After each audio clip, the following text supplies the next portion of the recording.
Welcome to the Class Business Podcast. Today we are joined by the amazing Cari Weston, a children's activity business strategist who has grown her language classes from just 2 mornings a week into a full-time business serving over 200 children every single week. She's here to share her journey, what she's built, and why she decided to become a certified strategist through my academy. I'm really excited about this conversation, so let's dive in. Cari, it's absolutely amazing to have you here with us today. For those who are listening and watching in, tell everyone who you are, what do you do, and where do you do it? Hi everybody, my name is Cari Weston and I run Bilingual Singway in Bracknell, which is a franchise that I run in the East Berkshire area, where I teach French, Spanish and Italian to 0 to 11-year-olds through music, fun and sensory play. Wow, that's a lot. And how long have you been in business for? So I've been running the franchise for about 4.5 years, but I actually started as a teacher nearly 7 years ago now. So what were you doing before you became a teacher? Were you in corporate? So I worked in charities. I was a campaigner. I was a lobbyist. So I was organising like protest marches outside the Houses of Parliament and stuff like that. So really, really very different to what I do now. What got you into language teaching then? So I did languages at university, and it's one of those things because I loved French at school. It was my favourite subject, and everyone said to you, "Oh, you should be a teacher." That's what if you do languages at university, you have to be a teacher. I was like, why would anyone be a teacher? Because everyone likes to tell me when I tell people that's what I do what I currently do for a living. They'll go, oh, "I hated French at school. I was really mean to my Spanish teacher." You go, "That's lovely, thank you." So I never wanted to teach. So when I got to doing when I did my degree, I did a year abroad, and you could go to university for a year, which I didn't really want to do. You could go and teach primary school children. I was like, who would do that? Why would you do that? So actually I got a job. And I ended up working for a business organisation in Brussels. And I just fell in love with politics. And I came back and I was like, this is what I want to do with my life. And so I got back, raced through my final year. And then I got a job in the House of Commons. I worked for an MP for 6 months. And then I just spent 12 years in politics, mostly working for charities. So I worked for people like Guide Dogs for the Blind. I worked for Young Lives versus Cancer. So I lobbied on things like disability issues, health stuff. I worked for children with cancer. I worked with people with Parkinson's. And yeah, I didn't really use my languages at all, but it was always sort of niggling at the back of my mind that it was something I really loved and I didn't use it in my everyday life. So it was always like that bit of my life that was missing, and I loved it. Really loved what I did, and I know I did all sorts of weird and crazy things. I know I turned up to events dressed as bus drivers. I did protest marches down like Westminster and all sorts of stuff like that, and I loved it. But I wasn't using the thing I'd spent like most of my studies. I wasn't using anything I studied. I was doing, and that always was my missing bit slightly. So how did you get into the teaching bit? Was someone advertising? Yeah, so after my daughter was born, I didn't have a job to go back to, which was planned. It was fine. And at that point, my oldest was about on the verge of starting school. And I was like, I need to do something different. I need to do something because at that point, I'd been working full time in London. I was commuting. I traveled a lot. And I was like, I need something. I can't do this now with 2 small kids. I need something more flexible. And one of the local providers locally was looking for a teacher. So she ran the Bilingual Singway franchise before me. And she was at that time was looking for someone to do some nursery sessions and some work sessions in schools. And I was like, well, I'd gone to the classes with my older one and I'd really enjoyed them. I loved the idea of it. It was lots of fun. And I thought, well, I could try. That would be quite a nice thing to do. So I had an interview in Costa with my daughter in her high chair, like climbing out of it, trying to jump on me while I was sort of talking about how I was very professional and I could do this. Having never taught in my life, I think I'd never taught languages and I'd done a little bit of work with children, but mostly older ones. I'd never really worked with quite young children. I was like, oh yeah, this would be fine. And my daughter's like climbing over me and like pulling my earrings out and things like that. So it was all a very strange, but it was the thing that kind of, I really needed something that was going to work around my children. And it was something that I enjoyed. I'd always, in my previous career, I'd always done stuff I cared about. I didn't work for big corporates. I'd always worked for charities. I worked for causes I believed in. I was really very passionate about what I did. And I knew that if I was going to do something else, it needed to be something that spoke to me. And languages always has been. I was really keen to do languages with my children. I know we try and do it at home, even though, I'm not from any other background at all. My mum and dad are both very English, don't really speak any other languages, but it was something that I always really loved. And I totally got like the ethos of the classes. And I thought this would be a really great thing to do. And I could do it well because I was passionate about it. So that's where that came from, really. And how long did you teach for, just as a teacher then? So I started in September 2019, which was lovely. And then obviously about 6 months later, like March 2020, everything went a bit quiet. Oh, yeah, that little thing. Yeah, that thing. So then I didn't work for 7 months. I mean, everything, like I know I was working for the franchisee who was lovely. And she said, all my classes are shut. And obviously we had that time, and I didn't work for 7 months. I had no income. I was stuck at home at that point. My daughter had just turned 2. My son was 4. So it was, and my husband wasn't furloughed. He worked full time. He was very busy. So I was sort of stuck in this house with 2 very small children and no work. And it gave me, I know you get a lot of thinking time during that time. There was lots of sort of sitting around going, what am I going to do? And actually what I realized, I started to look for other work. I was like, well, I need to find something that is not going to shut down because of the pandemic. And I sort of looked back at my old field. I looked at other jobs. And then I was talking to my friend, like over Zoom or something, probably. We were like one of our distance walks. I was like, I don't know what I'm going to do about work. She was like, why don't you just carry on doing this? You clearly love it. You're still talking about the classes you've done and the children you've met. And I was like, yeah, why don't I? So as everything started to come back, the franchisee I worked for was actually thinking about handing some of her territory over. It was too big for her to manage. She was actually thinking of leaving anyway.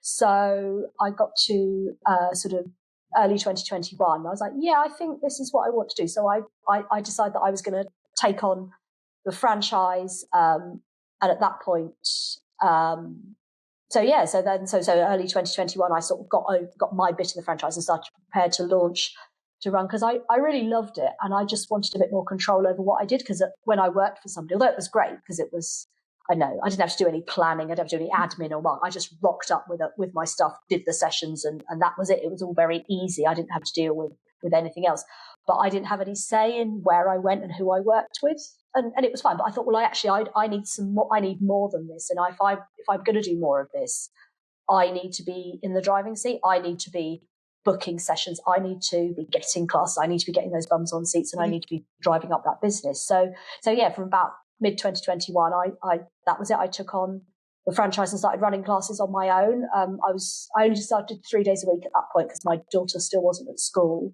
but I had a year to kind of sort of get started.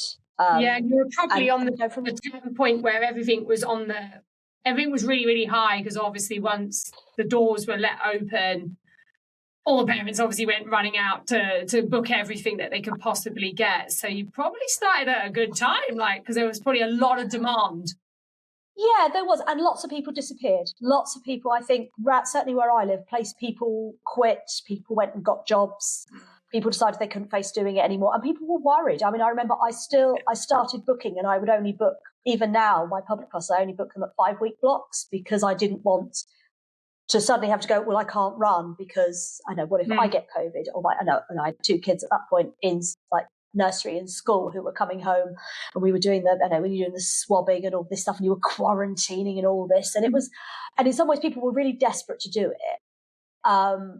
But there was lots of worry, and there was lots of messages going, oh, we think it might be, got COVID this week. And it was a funny time. Everyone was really desperate to get out. And it was how much kids had missed. I remember I was doing a session with a mum and she was bringing her younger one. And she said, I just want her to do a parachute, because we don't do parachute. We can't do parachute play at home because, and all this stuff. And the interactions, lots of these kids had just never really spent time with children their own age, because they were at home, and that was it. And I know you could spot the ones, and they said, I just need them to socialise. They aren't used to children their own age. They're fine with adults, but the minute they're in a room with other children, they're terrified. So they were really desperate for that socialisation as much as anything else, I think. So the majority of your business, obviously, I know you run some public classes, but the rest of the business is in nurseries and schools. Yes, that's right. So I go into nurseries and preschools and do sessions for them, and then I also run extra-curricular stuff within primary schools. So that's mostly lunch clubs and some after-school clubs as well. So it's always like that extra thing that parents are adding in that they want to provide for their children. And then, and you've been growing a team as well. That's one of the things that you took action on to get teachers to help you deliver. Absolutely. It was one of those things where I started to do things and I realized I couldn't do it. One of the things I really value about what I do and how I run my work is it fits in around my family life. So my children can have play dates. My children don't have to worry about going to holiday club for the school holidays because I don't work. And I've always been very clear on my boundaries about when I work and when I don't. So I don't run weekend classes. I've always been very clear about that. I've been asked, would I do a Saturday class? And I was like, well, no, that's my family time. And I could see the demand growing.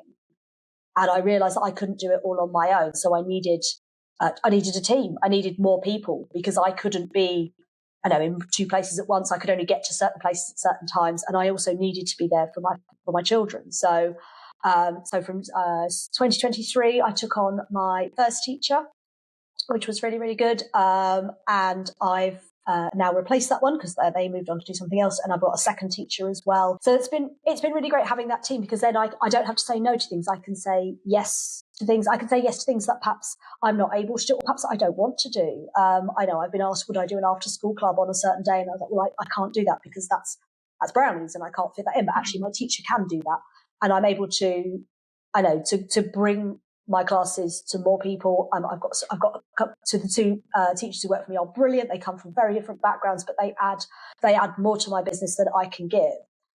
They've got different experience, and I can say, well, absolutely, I know this teacher is amazing. They do this. I can't do that. You've got the benefits of this better teacher than me. They're better. I always say my teachers are better than me.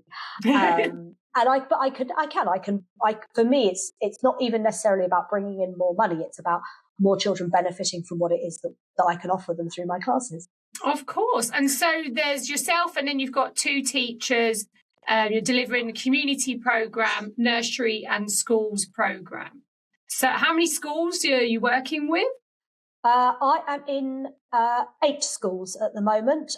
Most of those schools, that's more than one class because I need to catch up with demand. So one school, I offer Spanish from year 1 right up to year 6, and I have to do that as separate sessions because it's so popular. And actually, that school wants a French club as well. So most of the schools I work in, once I do one session, they're like, well, actually, could we do it for a different age group? Can we add in that extra language?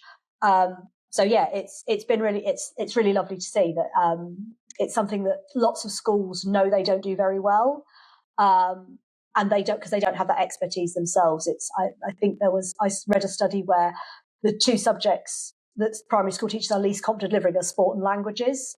So lots of schools around may buy in their sports coaches, and now they can bring me in and they say, oh well, I know, yes, we have Spanish, yes, we have French, and it can either reinforce what they're trying to do as part of their sessions, or actually it's that added extra. I find lots of my families really want Spanish, and it's not something you see a lot in primary schools. They are less confident about offering that. Most of us did French at school as our language, so Spanish is a little bit new, but most of my families say, well, actually, we're not that bothered about French. We want our children to learn Spanish, and then that's where I can come in. And it costs the school nothing. The school, school budgets are really, really tight.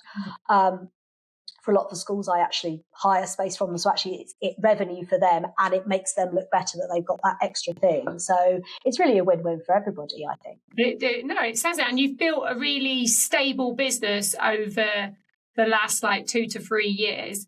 And so what sparked your interest about becoming a certified strategist? So obviously, we came across each other about 2.5 years ago, I think, like a pop star, and it made me realise. I think you always talk about, oh no, you don't just want to bob along, and I'd always sort of done the job, and it was sort of like, oh, I do this job, and I know I muck around with puppets and parachutes and bubbles and stickers, and I just silly, but I was like, well, no, actually, it is more than that, and actually, I wanted it to be a success. Not necessarily because I wanted to earn lots of money, but because I wanted to do a good job. And I think kind of coming into your world and seeing the things that I could do to make my business better. And it did. I can track from when I met you to kind of how everything starts to go up, which was amazing. And then I would see other people kind of coming into your world or talking to people, and they just they were just missing. And I thought, well, everybody I know we all need a Chrissy in our life. We do, and it's really hard. And I think for me, I was like, well, actually, I've done this bit, I've built this up, I've done this myself. I would, if so, you'd said to me when I first started, oh, you're going to have a team, it's going to be a business, you're going to be expanding. I would have said, well, no, it's just me, and I'm just going to potter along and I'll do my thing, and it's fine. But actually, I went, well, actually, no, I can. This is a bit, I know I run a business. I have a team. I know I've won awards for my work. I know I'm genuinely very proud of what I've achieved. And I speak to people, or I see people like they're posting in groups or they're asking questions in chat, and you go, oh, you could do so much more. I can, and because I've worked with you and I know how it works. And then you said, well, you could help more people. I thought, well, that sounds amazing. I've always been motivated by wanting to make the world a better place. So when I worked in charities, it was about making the world a better place. I built my classes. I make the kids I work with, their lives better. And I was like, well, actually, I can help people who've got these brilliant ideas for classes or this passion for what they do, and they're not getting to the people who should be getting to them. And I want to be part of helping that, to kind of help them. It's not just that thing they do that sort of makes them a bit of, I know, that might make them some money if they're lucky, but actually with just a bit of support and the right tools in place, that's their business. That is their living. They can do it. They don't have to worry about that side of it. They can do it well. They can bring it to people. People can come and find them and do the thing with them because they put that base space, because they've had that help. And that really interested me to kind of help people take those steps and show off what brilliant work they do. I mean, now obviously finding out more about your background with you doing all the charity work, that totally makes sense, like the journey for you, because the whole point of like the strategist course is to lead with impact, so we can have a ripple effect across the whole of the sector and help more people to have those successful businesses, because there's no reason technically that they shouldn't. It's just like you said, a lot of people just don't have the tools, they don't have the know-how, because either they've just stepped into, like they've seen it and thought, oh, I want to do that. So then they set up and they don't really know what they're getting themselves into. Or they join a franchise and obviously they get the tried and tested model. But again, a lot of franchisees come in with no marketing or sales background. So again, they don't really know what they're getting into, which is basically marketing and sales. And so, yeah, that's the whole ethos of the course, is if we can like build a whole team of strategists, then it means we can help more people, support more people, make basically business advice more accessible. Because Absolutely. We know you can get a lot of this stuff for free. Like if you wanted to go and look up stuff online, you can just, find it there for free. But nothing beats like having a one-to-one like this with a provider. Yeah, nothing. And people who get you as well, people who've been there, like I sat in that room and nobody turned up, and I put a class and I went, oh no, what am I doing? I need to go and get a job. I can't do this. And I did do that, and I did I'll get the flyers, and I didn't know what I was doing, and I grew, and I know, and it is something about, yeah, absolutely, of course you can Google it, of course you can look it up on the internet, you can find someone telling you what you do, but a lot of the time, people don't know what you do and how it works. I think sometimes people go, oh, well, I just read this stuff. And I think people who care about their success, you want to invest in it. You don't just expect it just to fall into your lap. You've got to put the hours in. You've got to put your money where your mouth is. You can't just expect to suddenly go, there's my business, I'm going to be fully booked. It's like, no, you've got to put that work in. But we didn't get into this because we love marketing and sales. We did it because we love what we do and how we work in our classes. So it is hard, and it's not my background. And I think it's fair to say, I know I'm part of a franchise. They are not from a marketing background. They are ex-teachers. And you don't learn these things, and there will be some people who have come from that world who do understand how that works. But lots of people who run our classes, they're experts in the amazing sessions they do, whether it's dance, whether it's sport, whether all those wonderful things, but they're not experts in the business side. It's not the bit we started it to do. No, we didn't want it. I know. No, So, for sure. And that's like the whole, and the reason most, people sign up to either be a franchisee or start a business in the children's sector is because they want to have an impact on children and families' lives and in their local community. But without the knowledge and skills and the know-how how to do things, then you just got to figure it out on your own. And that's part of what the strategist is all about, is making business education accessible to everyone across the UK, so that if someone does want to work with someone specifically, then they can, tap into that knowledge. And tell us the type of people that you want to work with, because I know you're really, you've got a really clear idea about who you want to help. Yeah, absolutely. I think for me, it's about the people who do something they love, and they need it to be a bit more than that. They want to elevate what they do. It's not just that thing they do. It's, I know, you sort of go, well, I love this business and I really want to, but I want it to be better. I want it to be more than just the fun stuff. And for me, it's not necessarily about becoming some hard-nosed salesperson and doing all this stuff.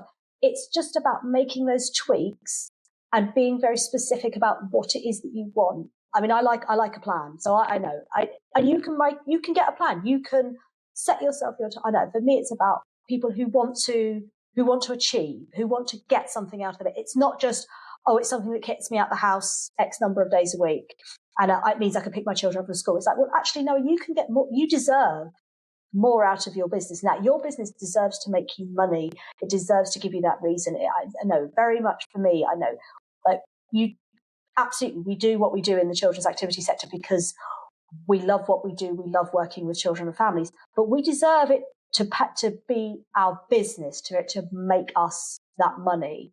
And it is hard. I think, we've seen there's lots of chat recently. People are finding it harder. We're struggling with the finance side. There are ways around.